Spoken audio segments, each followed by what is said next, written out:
Assalamualaikum warahmatullahi wabarakatuh. Al-Fatihah an Allah yubarak lafad al-majlis wa an Allah yarzuqna al-futuh والرسوح والمنون صلاح الجسد والروح وطوب النسوح وأن الله يرزقنا التقوى والاستقامة وأن الله يحكم حبائب التقوى وأن الله يرزقنا في المرافق التقوى وأن الله يعيننا على تقوى الاستقامة وأن الله يبارك فينا وفي أولادنا وأحبابنا وأصحابنا وطلابنا حضر معنا والسامع والمشاهدين أن الله يجعلنا وإياهم علماء عاملين خصوصين دعاة المصلحين وأن الله يبارك لنا ولمن كان له مجال في مجالسنا وأن الله يرزق التيسير والصلاح والفلاح والنجاح بلوغ المنى وأن الله يبلغ مقاصدنا من أوصانا استوصونا بالدعاء خصوصا إلى جميع مشايخنا الأحياء منهم أن الله يحفظهم ويتولاهم ويبلغ مقاصدهم بالتيسير والسهالة والجمالة والرعاية حماية بجاه خير البرية وأن الله يرزقنا رعاية خاصة وعناية خاصة ومعونة خاصة على كل صالحة وعلى من وهو على السلف الصالحون وإلى حضرة النبي محمد صلى الله عليه وآله وسلم بسر أسرار الفاتحة أعوذ بالله من الشيطان الرجيم بسم الله الرحمن الرحيم الحمد لله إياك نعبد وإياك نستعين الضالين آمين. طيب. بسم الله الرحمن الرحيم الحمد لله رب العالمين وبه نستعين على أمور الدنيا والدين وصلى الله وسلم على سيدنا ومولانا محمد خاتم النبيين وعلى آله وصحبه وبارك وسلم أجمعين سبحانك لا علم لنا إلا ما علمتنا إنك أنت العليم الحكيم رب اشرح لي صدري ويسر لي أمري واحلل عقدة من لساني يفقه قولي ربي زدني علما وارزقني فهما اللهم إنا نسألك فهم النبيين وحفظ المرسلين وإلهام الملائكة المقربين اللهم اغننا بالعلم وزينا بالحلم وكرمنا بالتقوى وجملنا بالعافية اللهم أكرمنا بنور الفهم وأخرجنا من ظلمات الوهم يا فتاح يا عليم يا فتاح يا عليم افتح علينا فتحا قريبا وافتح علينا فتحا مبينا برحمتك يا أرحم الراحمين أما بعد الحمد لله Ahlan wa sahlan kepada segenap hadirin dan hadirat rahimakumullah.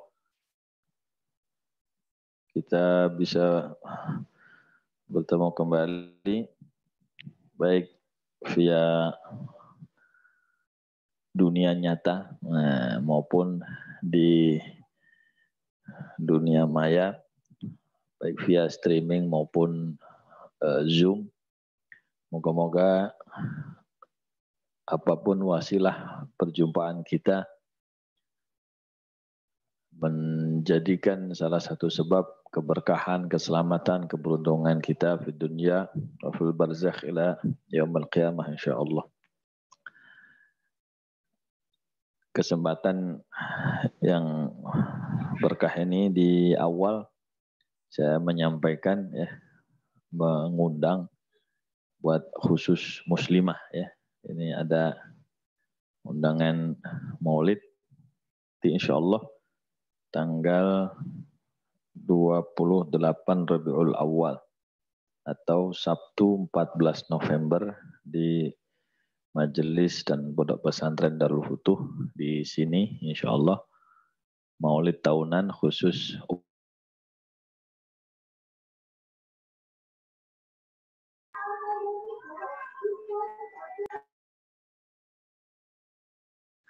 kepada kita dan taufiknya sehingga kita ibu-ibu wabil khusus ya, khusus ibu-ibu nih ya, jangan bapak-bapak pakai masker datang pakai kerudung, waduh kacau nanti ya. Terus ibu-ibu, kalau bapak-bapak tahunan insyaallah di bulan Rajab insyaallah. Ini 14 November hari Sabtu jam 9 pagi ya. Itu di awal perjumpaan nanti tolong dibantu di-share-share. Moga-moga kita bisa berkumpul bersama membaca maulid, membaca sejarah singkat Nabi kita Muhammad SAW, sehingga kita bisa sama-sama mengharap limpahan rahmat, keberkahan dari Allah Subhanahu wa taala. Amin ya rabbal alamin. Baik, kita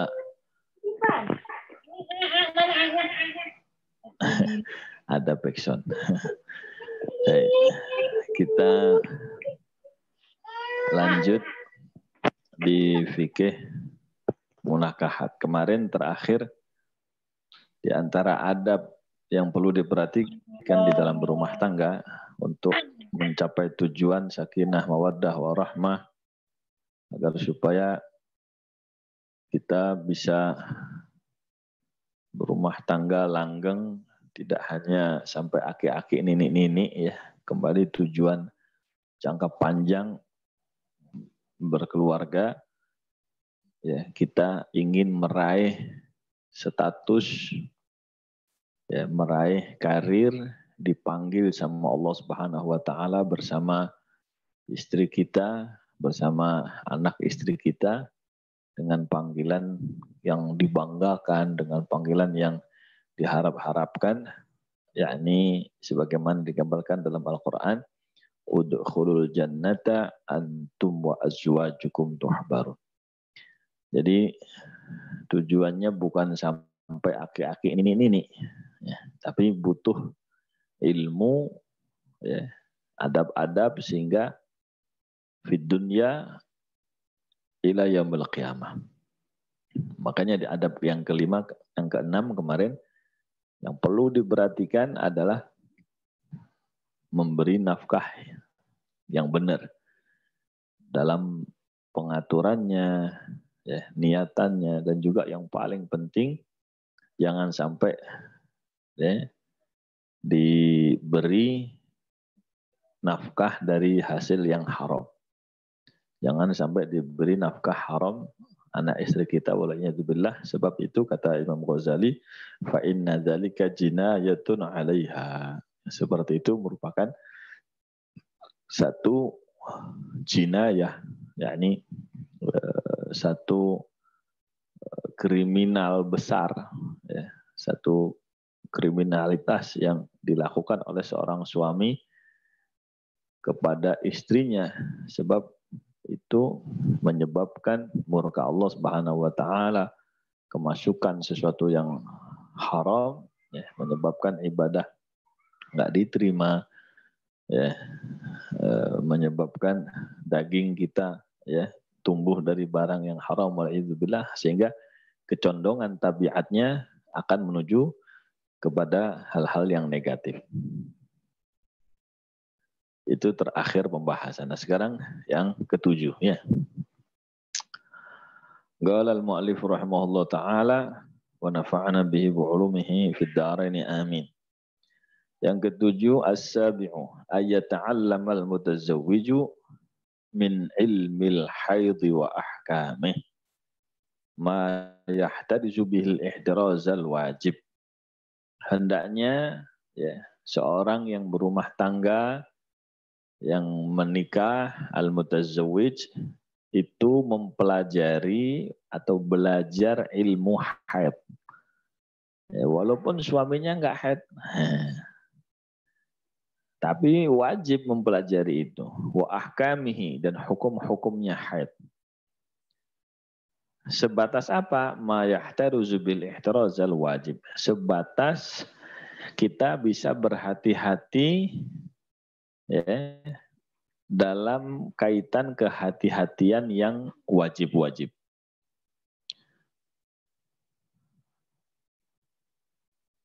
Satu, belajar.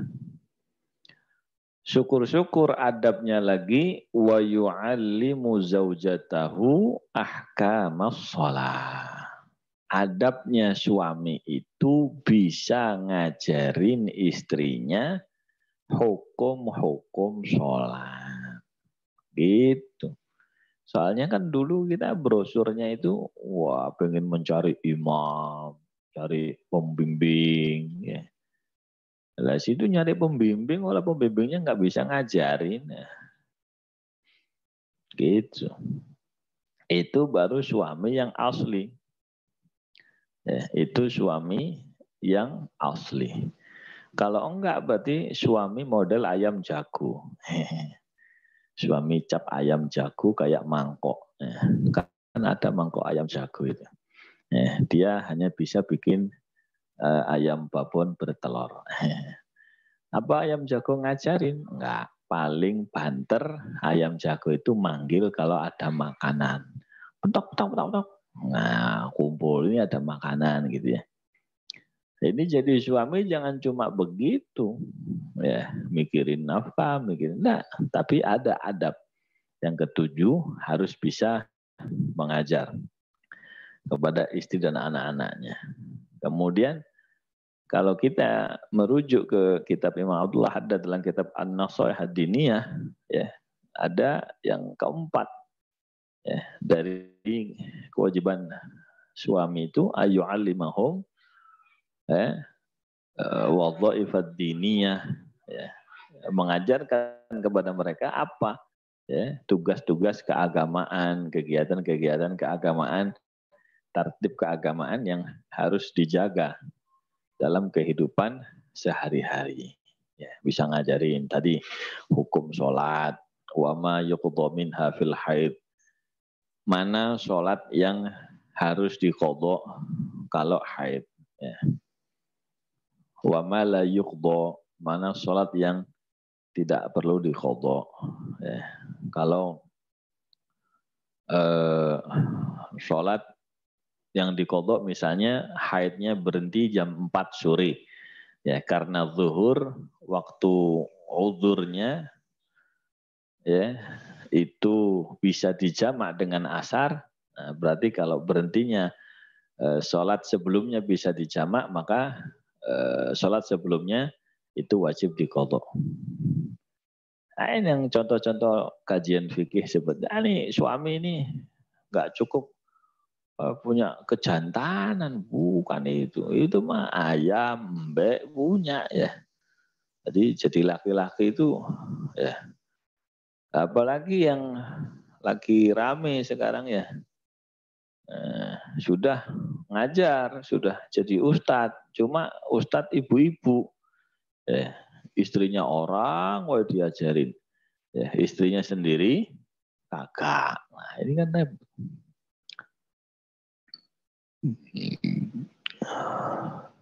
ini salah adab. Ya.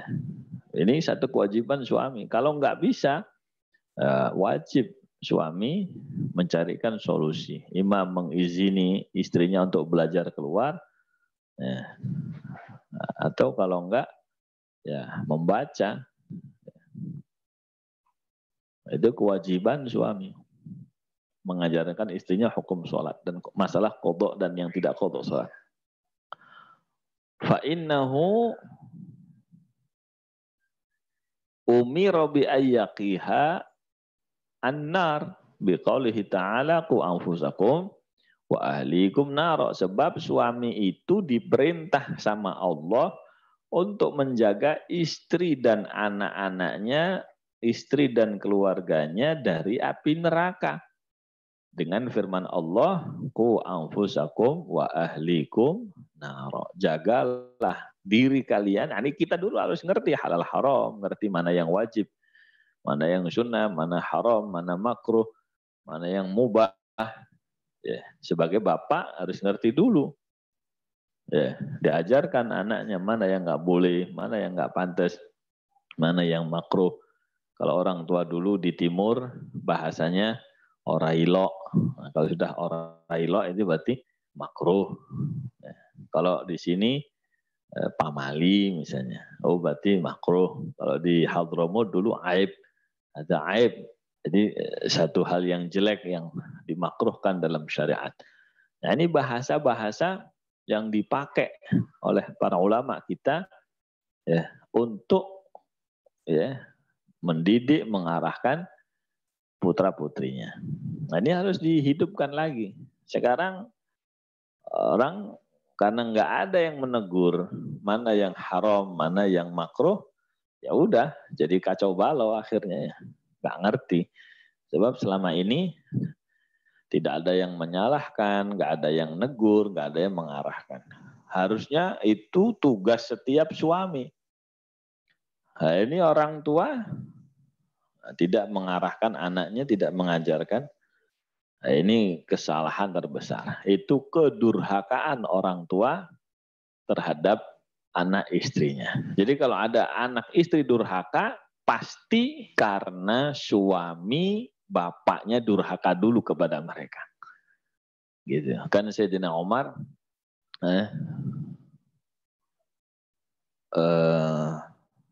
didatengin sama seorang bapak. Bapaknya ini mengeluhkan anaknya. Anak saya bandel, anak saya begini, nggak nurut apa. Kemudian dipanggil anaknya. Kenapa kau nggak nurut? Kenapa kau nggak ini? Iya bapak, saya mah ngaji sendiri, saya nggak pernah diajari. Akhirnya Sayyidina Umar marah, dipukul bapaknya. Innaka 12. Ini maknanya engkau sudah lebih dulu durhaka kepada anak kamu sebelum anak kamu durhaka kepada dia. Akhirnya digebukin dulu bapaknya. Nah ini satu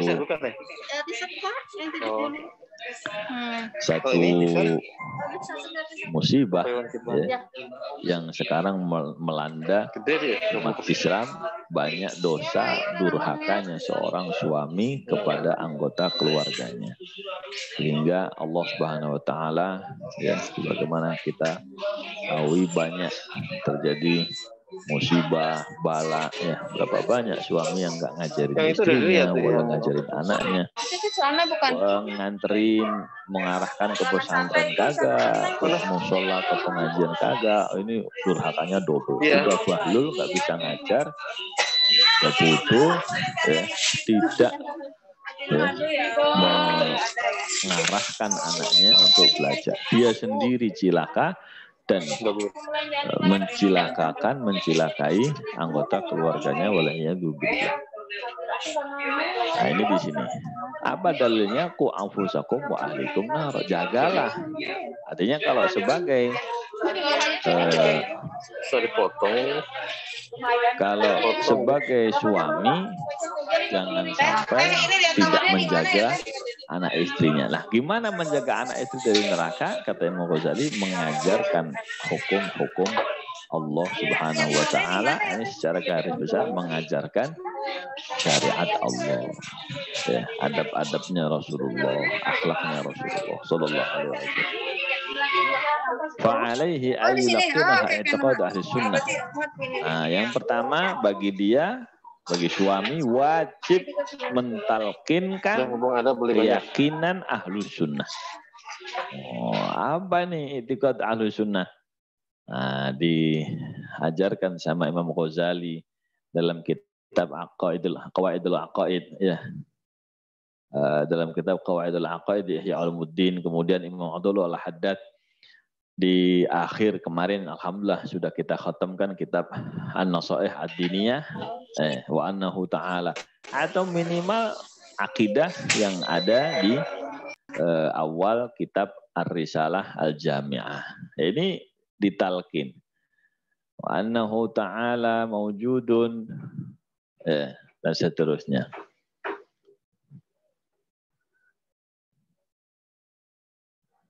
Itu anak ditalkin apa, mulai tamyiz dikasih arti, habis itu mulai ngerti dikasih pemahamannya, ya diulang sampai bisa dipraktekkan menyerap darah daging tentang masalah akidah. Wajib suami ngajarin itu.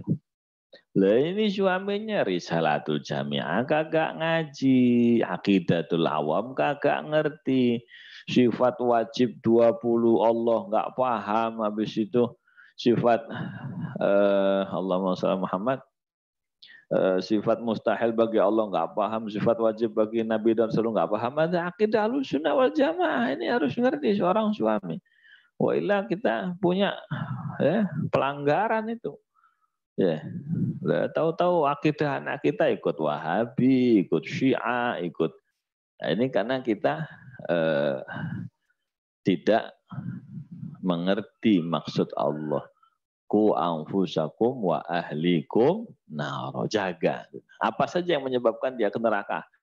Oh, sifat-sifat yang tercela. Secara zahir ini, secara batin begini, diajarkan kepada istri dan putra-putrinya. Wa yuzilu an qalbiha kulla bid'atin in istama'at ilaiha.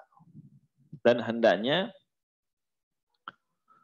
menghilangkan ya dari hati istri dan anak kita segala hal yang bid'ah yang nggak pernah dibahas ya, sama Rasulullah SAW dan para sahabatnya.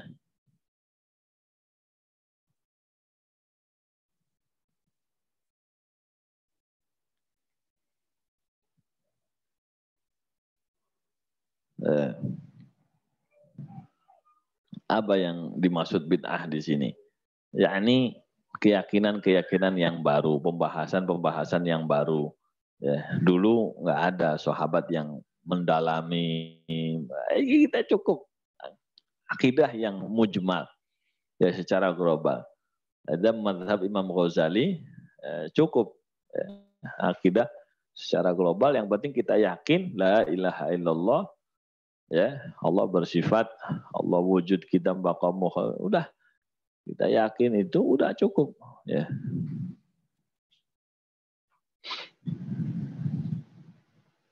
Oh, ini ngebahas yang aneh-aneh ya, nah nggak usah, cukup ya. Begitu ada ayat-ayat yang mutasyabihat ya, kita mengucapkan sebagaimana orang-orang yang rasikh fil ilm. Warasikhuna fil ilmi yaquluna amanna bihi kullum min indi rabbina.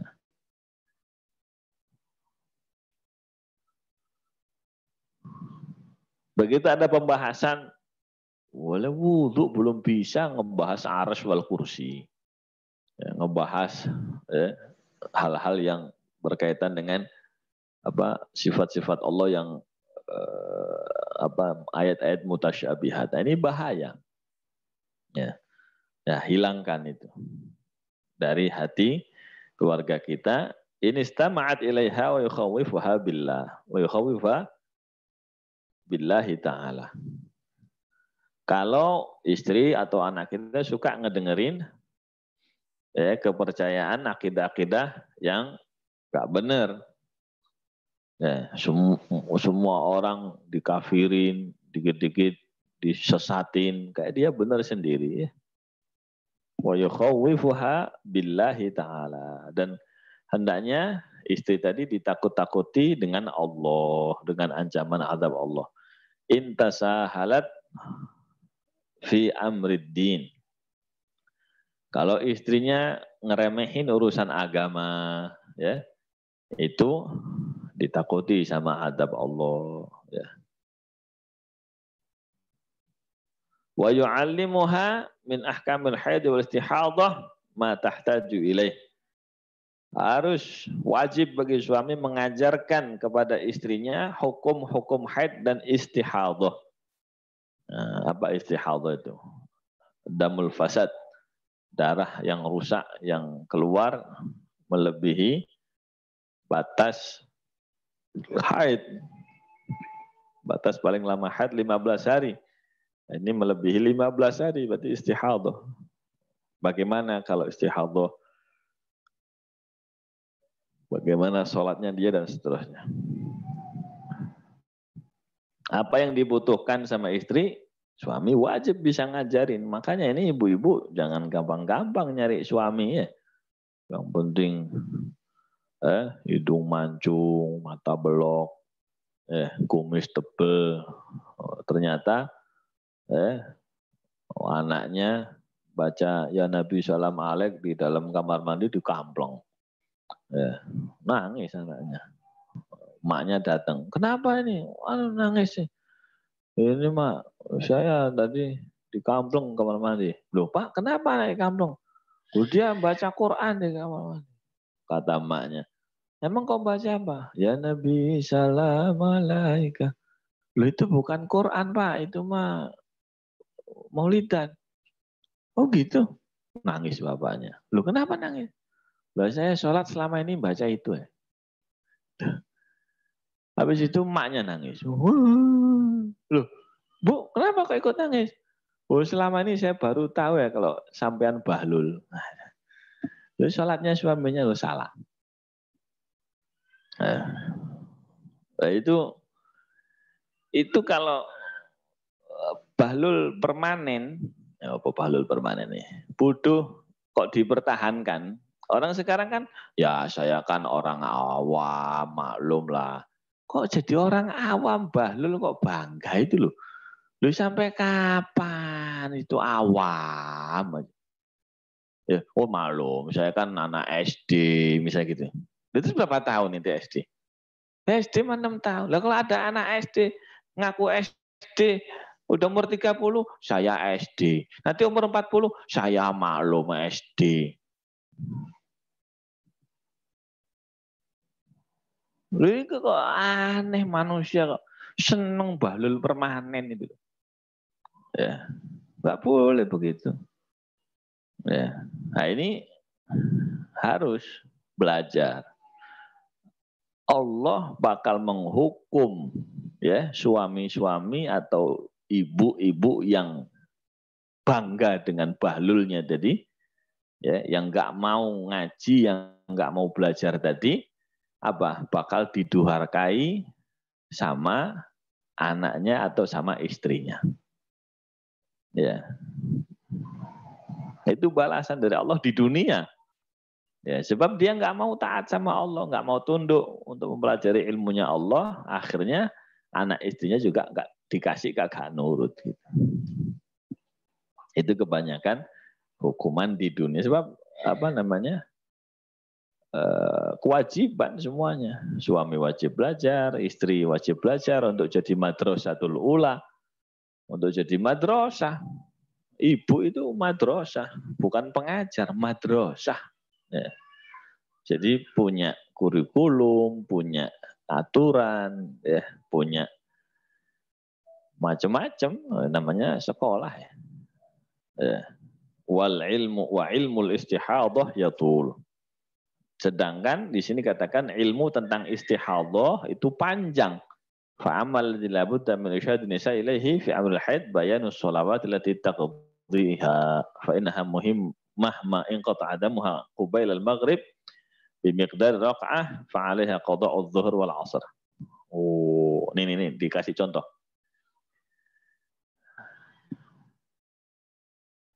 Ilmu istihadhah panjang. Fa'amal alladhi la budda min irsyad nisa ilaihi. Adapun yang wajib ngasih tahu ibu-ibu dalam masalah ilmu istihadhah ini, fi amril haid, dalam masalah haid, bayanus sholawat, yakni menjelaskan sholat-sholat apa saja, allati taqdiha, yang wajib ibu-ibu mengkodoknya karena haid. Ada. Contohnya, fa'innaha mahman qata adamuha. Sesungguhnya seorang wanita itu selama terputus darahnya, qubailal maghrib. Misalnya darahnya berhenti sebelum maghrib. Berapa waktunya sebelum maghrib ini? Bimiqdari rakaah. Maghrib jam 6. Satu rakaat berapa menit dikerjakan? 2 menit misalnya. Darahnya, haidnya jam 5.58, yakni maghrib kurang 2 menit berhenti. Bagaimana hukumnya? Fa'alaiha qada'udz zuhri wal 'ashr. Oh, ngerti nggak nih? Maka wajib bagi yang berhenti haidnya menjelang maghrib tadi, wajib mengkodok zuhur dan asar. Kenapa? Sebab dia masih wajib asar. Karena waktu asar masih ada 1 rakaat. Ya. Loh, kan asarnya doang cukup 1 rakaat. Iya, itu waktu uzur. Nah, terus ada lagi waktu jamak. Asar masih ada waktu udhurnya, dan asar itu bisa dijamak dengan zuhur. Berarti dua-duanya wajib diqadha. Gitu. Waduh, berarti selama ini ya wis cepetan qadhaan bisa. Itu bapakmu, itu suaminya itu tobat, itu bahlul permanen, gak mau ngaji. Orang sekarang itu nggak pakai ngaji fikih munakahat, tahu-tahu bikin hamil anaknya orang. Ya, tahu-tahu berani ngelamar, berani ini. Ya, apa itu? Emang nggak ada tanggung jawab, Pak. Lah ada apa suami itu dikasih kedudukan tinggi sampai seorang istri harus nurut, harus begini begitu. Iya, karena suami ini punya kewajiban yang luar biasa gitu. Makanya nyari suami, nyari istri, nyari calon mertua itu yang benar. Perlu cek and recheck. Ya. Perlu mengadakan telisik atau kupas tuntas. Diteliti dulu gitu. Kalau enggak, Masya Allah banyak sholat yang wajib diqadha, ternyata dia enggak tahu. Oh baru dengar Pak Ustaz, loh kemana aja ente? Ulama dari dulu teriak-teriak, udah ngajar di kitabnya. Ya. Terus, wa idzan qata'a qabla subhi bimiqdari raq'ah. Nah kalau berhenti sebelum subuh sekadar 1 rakaat, berarti yang wajib qadha apa? Fa'alaiha qadha'ul maghrib wal isya. Berarti wajib mengqadha sholat maghrib dan isya. Sebab apa? Waktu isyanya masih ada. Masih adaan. Ya. Sebab dalam madzhab Syafi'i man adraka raka'atan faqad adrakas shalah. Barang siapa menemukan, mendapatkan 1 rakaat di dalam waktu, berarti dia mendapatkan sholat ada. Berarti yang 1 rakaat tadi, walaupun yang 3 keluar karena udzur. Waktu udzur, berarti masih adaan. Nah, karena dia masih dalam madzhab dihukumi adaan, berarti waktu yang bisa dijamak, ini sholat sebelumnya maghrib, itu wajib diqadha juga. Gitu ceritanya itu begitu. Ngerti? Apa? Tanya istrinya, berhenti jam berapa itu? Lo berhentinya jam 3, ya jelas tambah. Wajib qadha maghrib isyanya itu. Gitu. Ngerti kau? Baru tahu, loh kau. Astagfirullah, istighfar bawa tasbih yang 1000. Astagfirullah. Ya Allah. Itu loh makanya. Loh, habis itu kayak agama ini ya, gampang. Loh kalau gampang semuanya jadi wali ya. Semuanya jadi ulama kalau gampang. Loh, yang paling sulit itu ilmu dunia merem bisa. Ya. Lah ilmu dunia tuh jadi S3 nggak bisa zoom-zooman. Lah orang sekarang ngaji agama pengen bener cuma zoom-zooman doang. Enak pol. Salah. Muka-muka kita diampuni semua sama Allah.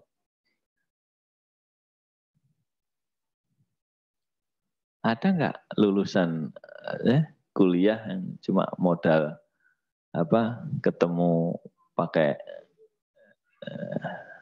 kayak gini gitu? Nggak ada. Harus. Nah ini sebelum nikah itu harusnya begitu, belajar benar-benar ilmu jati diri untuk ngurusin sebagai manusia.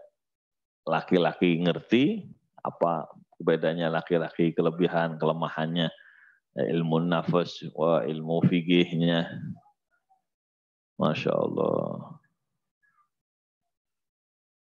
Ini harusnya udah kelar semua itu ya, sebelum nikah itu. Nah begitu sudah balik baru masuk fikih fikih muamalah munakahat. Kalau ngelihat sejarah Rasulullah mulai muamalah itu umur 8 tahun, 12 tahun diajak ke Syam. Bahkan kemarin kita ya mudzakarah susah digambarkan. Jadi sahabat dulu itu beda antara bapak dengan anak itu umur 10 tahun. Berarti bapaknya nikah umur berapa? Bapaknya nikah umur berapa itu? Anaknya beda sama bapaknya 10 tahun ya. Artinya kan pendidikan dulu ini untuk supaya anak cepat dewasa. Nah, sebab kalau kita ngaji fikih, umur haid itu 9 tahun komariah. Artinya anak 9 tahun sudah haid ya sudah bisa hamil gitu. Udah bisa hamil, nikah. Bapaknya 11 tahun. Istrinya 10 tahun hamil punya anak gede. Jadi Sayyidina Abdullah bin Amr bin Al-As. Ya. Ya. Abahnya, mbahnya Al-As bin Wa'il itu apa namanya yang bikin Allah marah. Ya, suka ngejek sama Rasulullah yang mengatakan inna syani'aka huwal abtar. Kemudian yang di surat Maryam itu hutang yang ngeledek.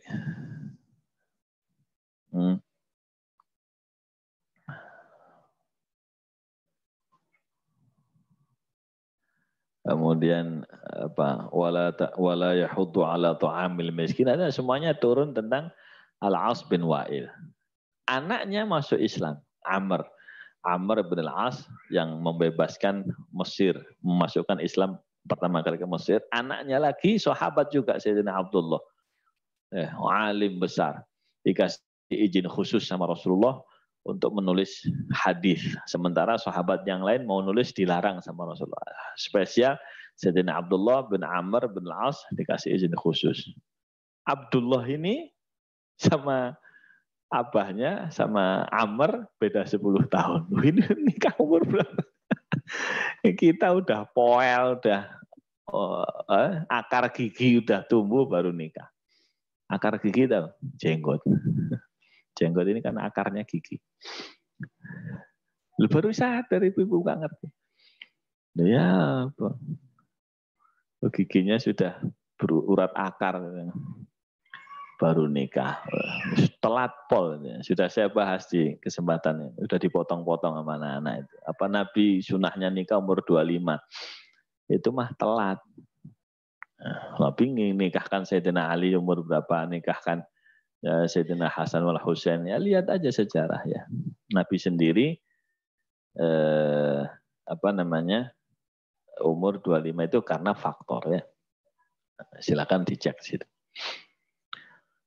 Allah ya Rabb. Ini udah umur segini belajar ada boneka. Alhamdulillah masih sempat. Ya, buat kita istighfar, nanti buat anak diajarin, jangan dikorbanin lagi kayak bapaknya. Akhirnya anaknya kan anak percobaan gitu ya. Hasil percobaan. Ternyata bikin pusing.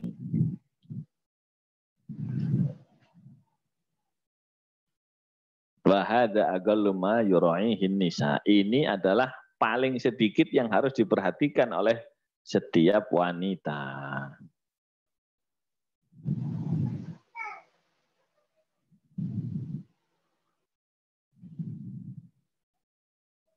Wah, Masya Allah disyarah, dirinci ya.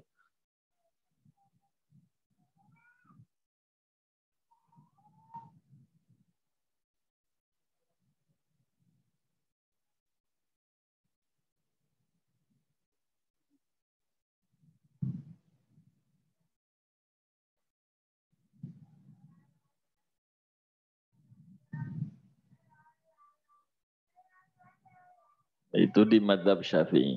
Nah nanti ada khilaf para ulama di madhab-madhab yang lain. Fa in kana ar-rajul qa'iman bi ta'limiha falaysa lahal khuruj li su'alil ulama. Nah, kalau suaminya sudah ngajarin ya, benar ngajarin istrinya falaysa lahal khuruj. Enggak boleh keluar istri itu li su'alil ulama untuk nanya ke ulama. Fa in qassara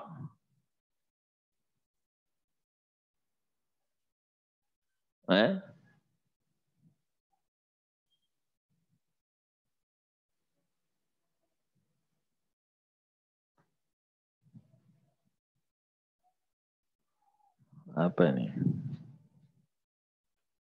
Fa in qasura ilmu rajul, gitu ya. Apabila kurang ilmunya suami tadi, walakin naba anha, akan tetapi suaminya sadar akan kekurangannya, ya kan?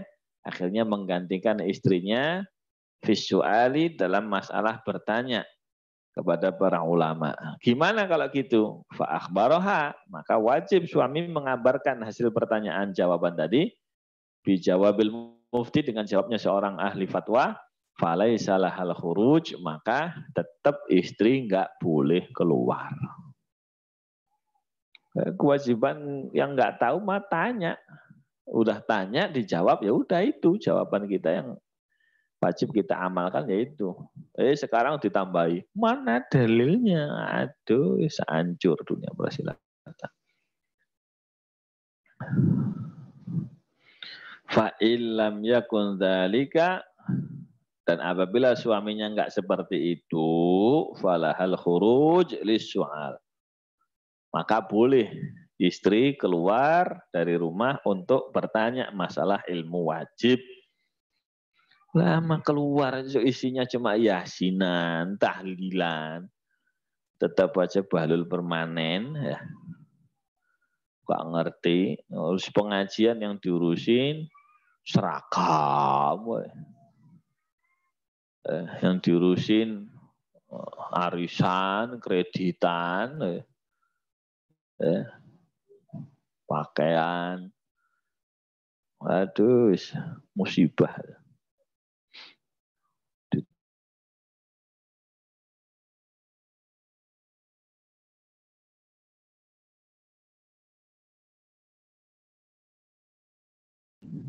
Judul kitabnya aja nggak ngerti, apalagi isinya itu. Setelah akhir zaman ya.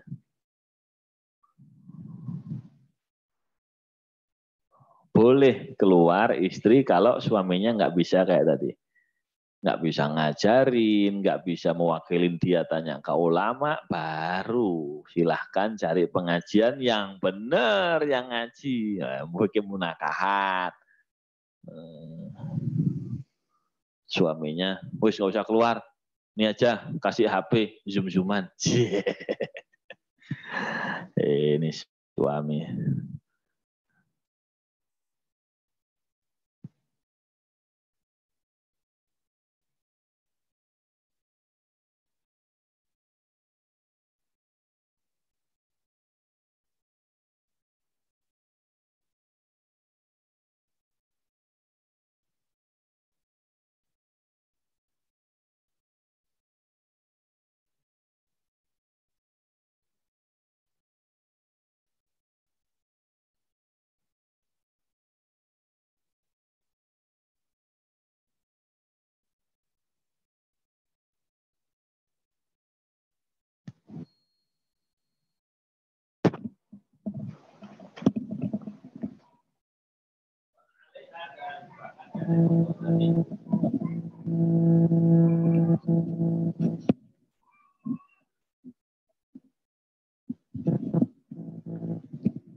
Bal alaiha dzalik, bahkan tidak hanya boleh keluar, wajib keluar, nanya urusan wajib.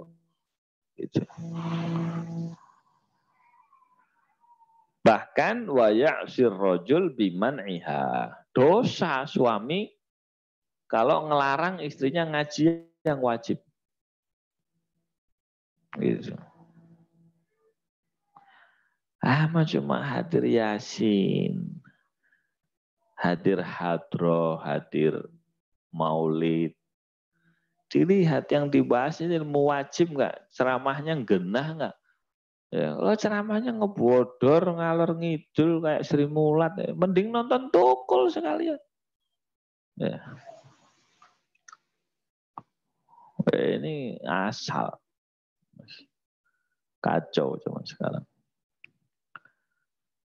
Qala wa mahma ta'allamat ma huwa minal faraidhi 'alaiha.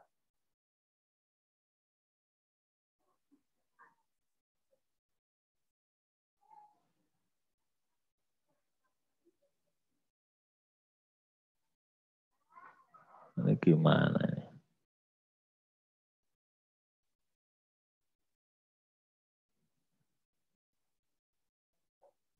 Ini beda cetakan.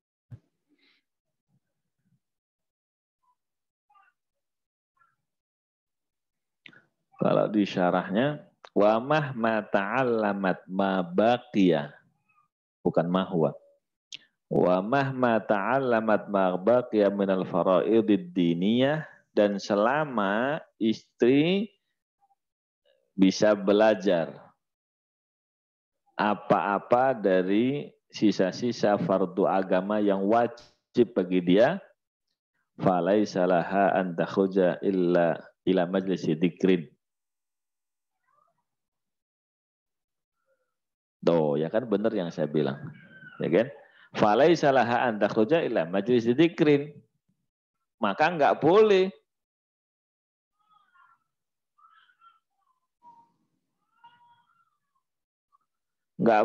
seorang istri keluar untuk ke majelis dzikir. Loh, dia masih ada wajib kok. Ilmu wajib ya ulas ke majelis wajib dulu. Majelis dzikir enggak wajib. Wala ila ta'limi fadlin. Dan tidak boleh keluar untuk ta'limi fadlin. Nah, ini mempelajari keutamaan-keutamaan amal soleh, ilmu yang sunnah-sunnah. Illa biridhahu. Kecuali harus izin suami, diridhoi suami. Oh, ini kasih tahu ya, nanti yang diundang maulid ini ya. Nah, izin suaminya. Nah,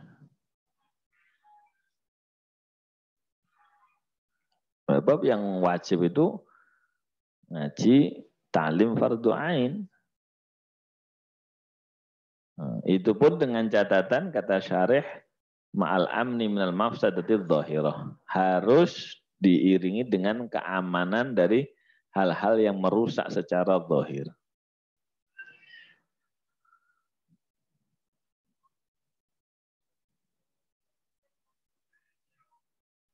Wa mahma ahmalatil mar'atu hukman min ahkamil haidhi wal istihadhah.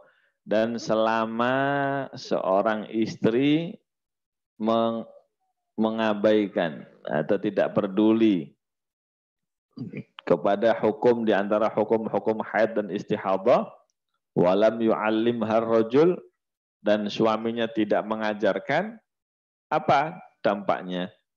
Kalau istrinya cuek, nggak ngerti halal haram bab haid, hukum-hukum haid dan istihadhah, nggak tahu, ya bodoh amat deh, gitu ya. Walam yu'allim harrajul, dan suaminya nggak ngajarin, haraja ma'aha, berarti suaminya bareng berdosa bersama istri. Berarti dosa bareng itu suami istri. Yang haid istri, yang dosa suaminya ikut dosa. Istrinya dosa karena nggak tahu ilmu haid, suaminya dosa karena punya istri nggak bisa ngajari ilmu haid. Wa syarakaha fil ithm, dan ikut bersekutu di dalam dosa. Belum ada lagunya itu ya, bersekutu dalam dosa. Belum ada itu. Ente bikin lagu baru, bilang sama Bang Haji Romai Rama, bersekutu dalam dosa. Ini suami kayaknya enak. Nah, tanggung jawabnya besar ya. Gak ngerti urusan-urusan yang wajib, yang halal haram, ya. Istrinya nggak ngerti kalau itu dosa, suaminya nggak ngerti dosanya istri, sama, suami kena. Paham ini, paham? Nah, wallahu a'lam. Ya, sementara itu nanti masuk adab ke-8. Adab ke-8 ini nggak tahu ini. Ini ada teorinya, prakteknya susah kayaknya. Ayo, monggo. Moderator yang di Facebook monggo diketik. Nah, ada yang tanya tadi malah. Nah,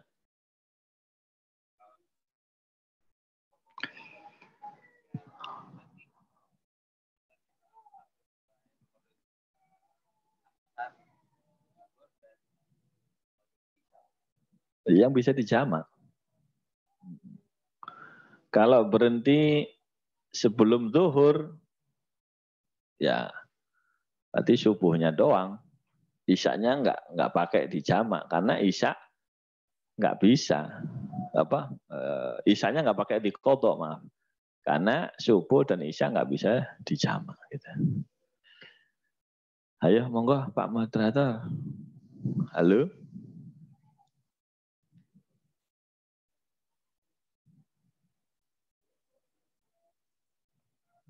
Jadi suami kalau istri sudah tanggal haidnya bergeser, harus siaga 1 itu. Siaga 1. Ya, gimana? Hitungannya ya apa? Benar nggak ini? Masuk istihadah nggak? Nah, kalau istihadah hitungannya ya apa? Darahnya kuat apa lemah? Apa remong-remong? Wah, nggak ngerti wis suami. Jangan suka enaknya, nggak mau istihadahnya, nggak ngerti ilmunya, ya repot.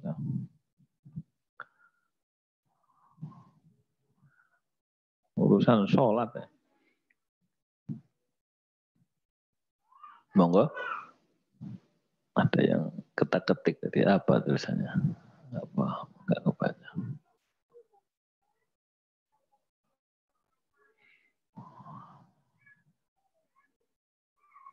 Silahkan yang mau bertanya, Resen. Monggo. Ayo ibu-ibu ada yang tanya ini. Tadi yang terkait dengan darah istihadah mau jelaskan. Loh, ya kan? Waduh, ini kayaknya nggak ngerti ini. Darah istihadah itu kalau sudah lewat dari 15 hari. Jadi tanggal berapa istrinya haid, jam berapa, itu masa haid itu 15 hari. Lebih dari itu berarti lebihnya itu istihadah. Dia sudah wajib sholat. Walaupun masih keluar darah. Segera mandi, wajib sholat. Dan orang istihadah, ya, dia wudhunya syaratnya ditambah. Satu harus sudah masuk waktu dan segera sholat. Nggak boleh istihadah, udah wudhu, nyantai, ntar aja, nggak bisa. Harus segera. Ada di masalah fikih itu. Itu fikih ibadah. Kita ini sudah munakahat, harusnya ibadah, baru muamalah, baru munakahat gitu deh. Nah ini karena sistem, ya, Masya Allah.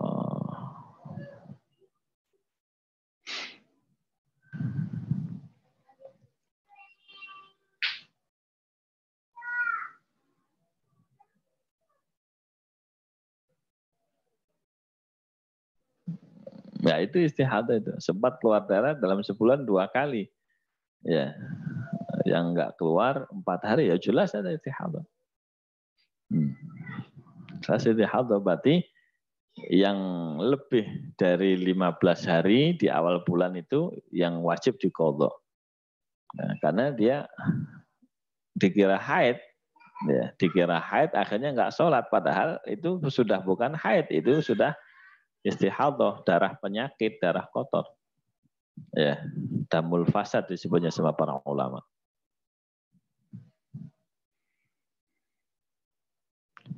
Allah.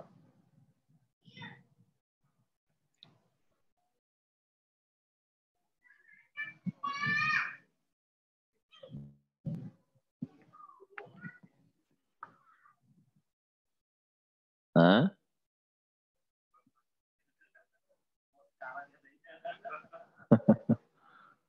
Apa itu? Ada ke-8, entar. Kalau sudah pada punya baru ke-8 dibahas. Adab ke-8 itu ingkan ala huniswatun.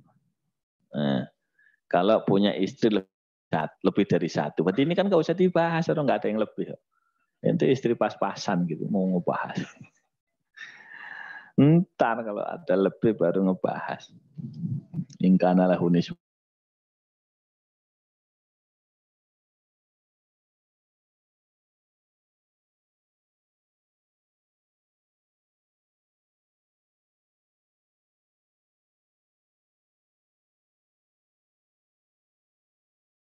Barangkali ada rezekinya, belakang.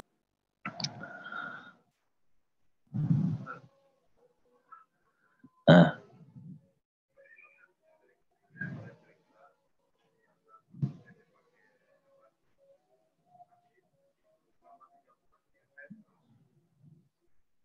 enggak ada haid 3 bulan betul-betul itu. Selama sebulan itu harus ada haid dan suci. Haidnya 15, paling sedikitnya masa suci 15 hari. Jadi 15 haid, 15 suci. Gitu. Nah, apabila ini terganggu, ya berarti istihadah.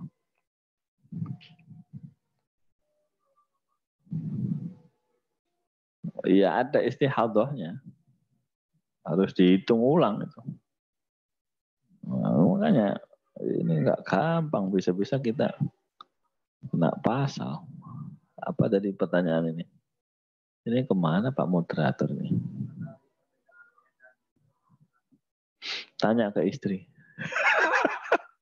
Mengenali haid dan istihadah kok baru ditanya sekarang. Nanti aja 4 mata.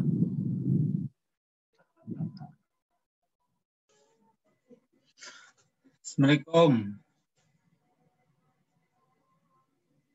Assalamualaikum, Ustaz Said. Assalamualaikum. Halo. Halo, Assalamualaikum. Waalaikumsalam. Ya, Ustaz mau tanya Ustaz, kalau ya, misalnya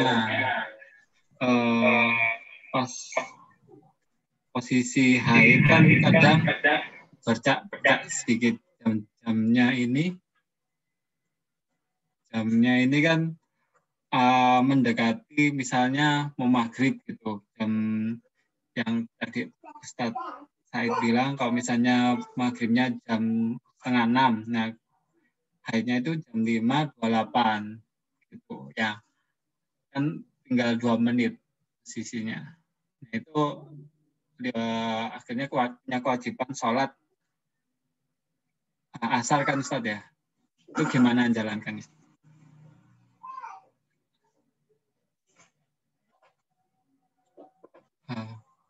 Bentar Ustaz, ini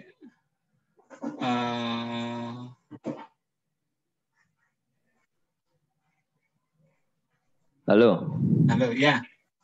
Gimana? Kalau jamnya maghrib kan jam 5:30. Iya. Nah, lalu haidnya itu perkiraan jam 5:28, kurang 2 menit gitu kan. Kurang 2 menit sholat. Iya.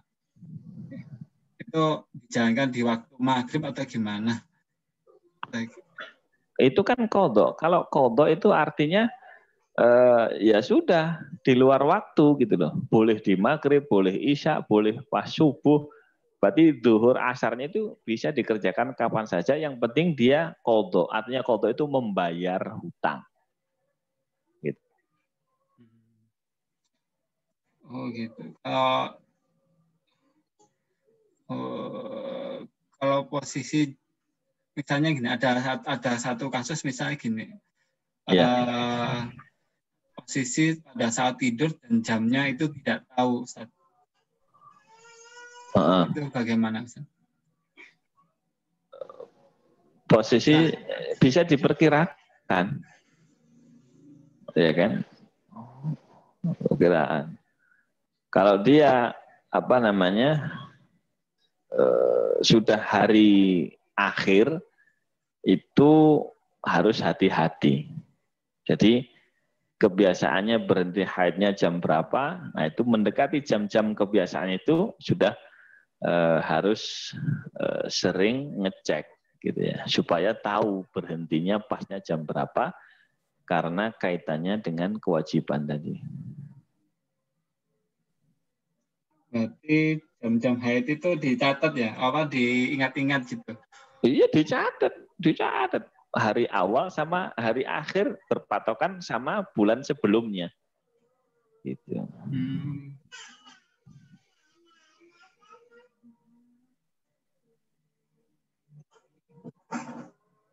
Jadi itu juga termasuk kalau misalnya haidnya nggak teratur, Ustaz. Kadang kan kayak 15 hari belum selesai kan akhirnya kan ada istihadah gitu. Dia yang pihak perempuan wajib sholat setelah 15 hari selanjutnya, Ustaz ya. Iya.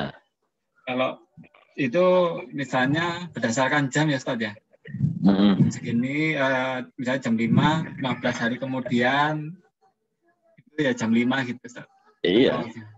Jam 5, pas 24 jam aja hitungannya.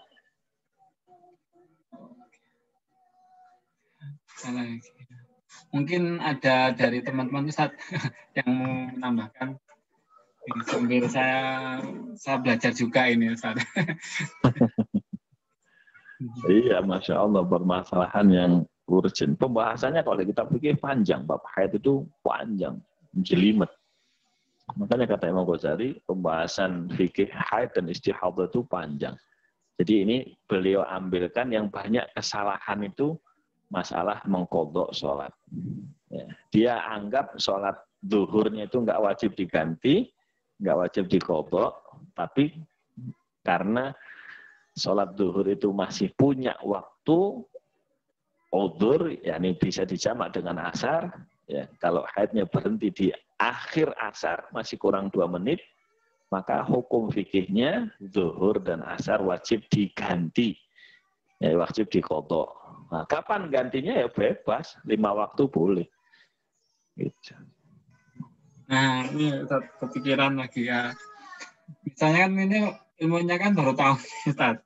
Nah, kalau tahu misalnya ternyata posisi misalnya 2 menit menjelang maghrib itu haid.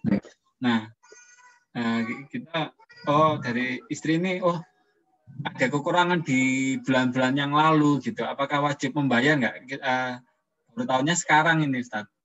Iya, harus diingat-ingat bulan-bulan sebelumnya, tahun-tahun sebelumnya wajib dibayar itu.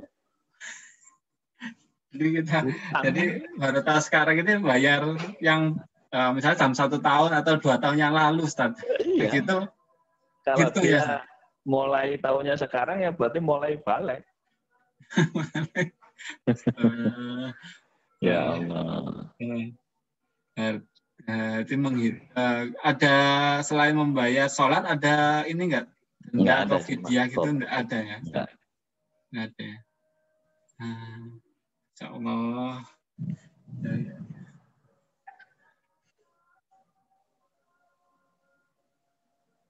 Ya sebentar, mungkin ada dari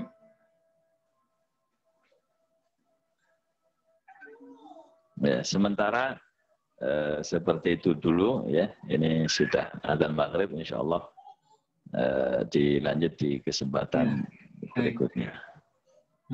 Mungkin nanti bisa dilanjutkan. Ya bisa diulang nanti. Ya. Dijelaskan di hari Rabu atau di hari-hari yang lain, insya Allah tolong diingatkan. Allah bisa. Terima kasih semuanya teman-teman. Insya Allah. Assalamualaikum warahmatullahi wabarakatuh. Waalaikumsalam. Bismillahirrahmanirrahim. Alhamdulillahirobbilalamin. Allahumma shalli wa sallim wa barik ala sayyidina Muhammad. Rabbana anfa'na bima 'allamtana, rabbi 'allimna alladhi yanfa'una. Rabbi faqihna faqih ahlana wa qarabatil lana fi dinina ma'a ahli al-qudri unsa wa dzakar. ربي وفقنا وفقهم لما ترتضي قولا فعلا كرما وذكر كل حلالا دائما وآخر لأتقى علماء نحظى بالخير وفا كل الشر ربنا أصلح لنا كل الشؤون وأقر بالرضا منك العيون واقض عنا ربنا كل الديون قبل أن تأتينا رسل من نغفر واستر أنت من ستر وصلاة الله تعالى المصطفى من إلى الحق دعانا والوفاء بكتاب فيه للناس الشفاء وعلى الآل الكرام الشرفاء وعلى الصحب مصابيح الغرر اللهم اهدنا بهداك واجعلنا ممن يسارع في رضاك ولا تولنا وليا سواك ولا تجعلنا ممن خالف امرك وعصاك وحسبنا الله ونعم الوكيل ولا حول ولا قوه الا بالله العلي العظيم وصلى الله على سيدنا مولانا محمد وعلى اله وصحبه وسلم والحمد لله رب العالمين. السلام عليكم ورحمه الله وبركاته. Waalaikumsalam warahmatullahi wabarakatuh. Terima kasih. Assalamualaikum. Assalamualaikum warahmatullahi wabarakatuh.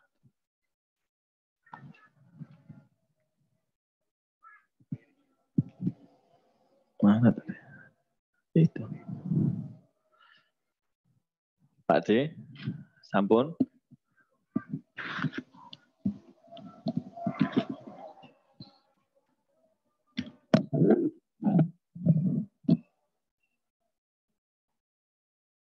Saya duluan ya.